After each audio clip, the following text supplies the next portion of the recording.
Suspended in the big, dark openness of space. Stars twinkling like pearls in a big black sea. Just out of the atmosphere of Mars, with my best friend Carrie and two unlikely new companions who needed our help. Our mission: to find somewhere in our solar system as a brand new safe home where two friendly little creatures could start a new life.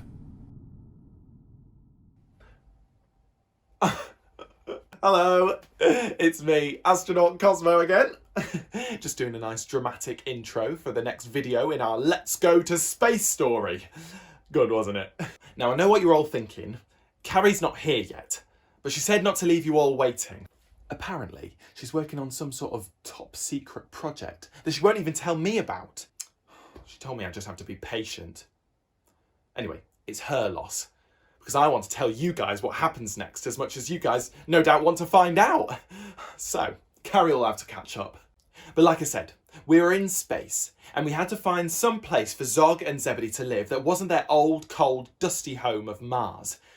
And now, Carrie was in the driver's seat, and she had her sights set on a new planet, Venus. Being the only girl planet, Carrie knew she wanted to visit her. And also, with Mars being quite far away from the sun, and Venus being a lot closer, then maybe all that Zog and Zebedee needed was a little more warmth from the hottest planet in our solar system. It was worth a shot. Carrie put the rocket into hyperdrive, and I set about searching through the trunk at the back of the ship to make sure that we had some suitable gear for Venus's atmosphere. Nope. Looking at Venus from Earth, she always seemed quite nice and calm. She's our morning and evening star. So from far away, she's always looked pretty pleasant. I thought we might need some sunglasses. No. Oh, great. And maybe I put some shorts on if it was going to be a bit hotter. Turns out, as we got closer, all of the things I thought we might need had to go back away again. We soon found that she wasn't the vision of loveliness we first imagined. Venus is covered in thick cloud that might look nice and pillowy, but is actually filled with acid rain and toxic gas. And these clouds are so thick that beneath the surface you can see almost nothing. I wouldn't be needing these. Also, with all that cloud, Venus does a great job of absorbing heat and then keeping it in. And even though she's not the closest planet to the sun, that's Mercury, she's still hotter. Me and Carrie decided we would brave the angry, hot, dark, acidic Venus.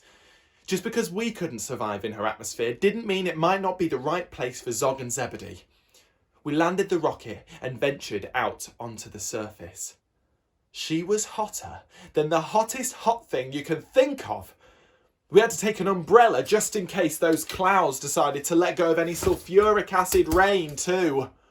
Basically, it wasn't a very nice place to be. And Zog and Zebedee didn't seem keen either. Sorry about that, Cosmo. I'm back. Oh, Carrie, don't worry, you haven't missed much. We're just leaving Venus. Oh yeah. Well, yeah, actually, Venus was not what I thought she'd be like. I'm kind of glad I missed it. She definitely wasn't the right place for Zog and Zebedee, was she? No, she really wasn't. Well, we hopped back into the rocket, back through those thick, hot, angry clouds, back out of her atmosphere, and back to the safety of space. Hey, what have you been doing anyway, Carrie? Cosmo, it's a top secret project, I've told you. But don't worry, you'll know when it's ready. Oh, sorry. I do love a top secret project. But it's fine. I'm fine. I'll be fine. I'll wait. Oh, but Carrie, the story. Well, since I spoke about Venus, why don't you say where we went next? Oh yeah, that's a great idea, Cosmo. Well, since Queen Venus was out of the question, we decided to visit another royal planet. And this time, it was the king of the planets, the giant of giants, Jupiter. Did you know he's twice the size of all of the other planets combined? That is massive. And scientists also think he's got 79 moons. So one of them had to be perfect for Zog and Zebedee, surely. And we could check them out on the way to Jupiter. Fun fact about Jupiter, he's named after the king of the Roman gods. But in Greek times, he would have been called Zeus. Carrie, you are so good. Cosmo told me I was clever again, and I never get tired of hearing that. Anyway, we couldn't just sit there. Jupiter was really, really far away, so if we wanted to get home for tea, we had to go faster than the the Enterprise thing and the Millennium Falcon put together. Cosmo, engage the warp drive and prepare to jump to hyperspace. Whatever you say. I'm pushing the go faster button. No!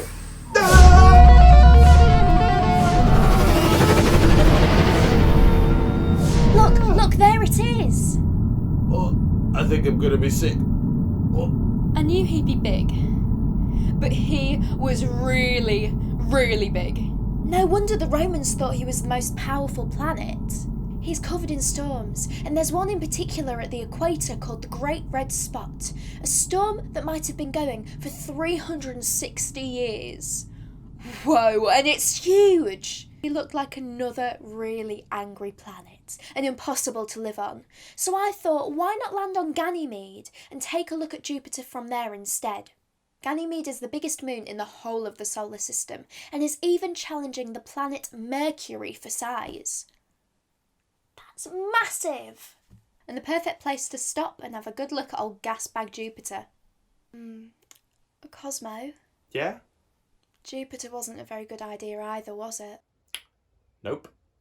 It was very big and very impressive, but he was no good for living on. No, and Ganymede wasn't any good either. It was just a big cold rock. What were we going to do? Mars was basically pants.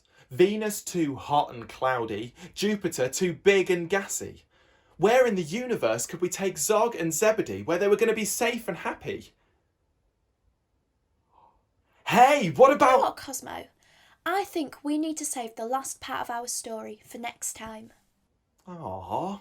We've got a lot to take in with all of that planet exploration. And we couldn't possibly talk about the bestest bit right now as well. We need to save that bit till last.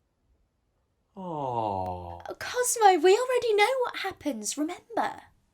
This is a top secret project for us. Oh, yeah. A top secret project. A very good point indeed, Carrie. We can't do all the revealing in one go, can we? But actually, you got me thinking, what sort of planet do you all think Zog and Zebedee would like? Maybe that can be everyone's secret project, to make up your own planet. What does it need to be like to make it a place that people can live? Who lives there already? What makes up the atmosphere? Is it the same as Earth, or is it different? Is it hot like Venus, or big and gassy like Jupiter? Oh, yeah. And Planet Cosmo has custard rivers and fish finger trees. Okay, well, maybe you can keep thinking about that, Cosmo. And maybe everybody at home can do the same. And maybe the sky is green and the clouds are like actual candy floss. And maybe the stars shine through purple and people are like blue and they have 2 heads and 6 arms. Well, we But will because see we all you work tomorrow so for the fast, we last all need part of our robots to help us adventure. out to do things as well. Astronaut Carrie, over and out. And we go swimming in the custard rivers and we all eat our greens sometimes, not too much.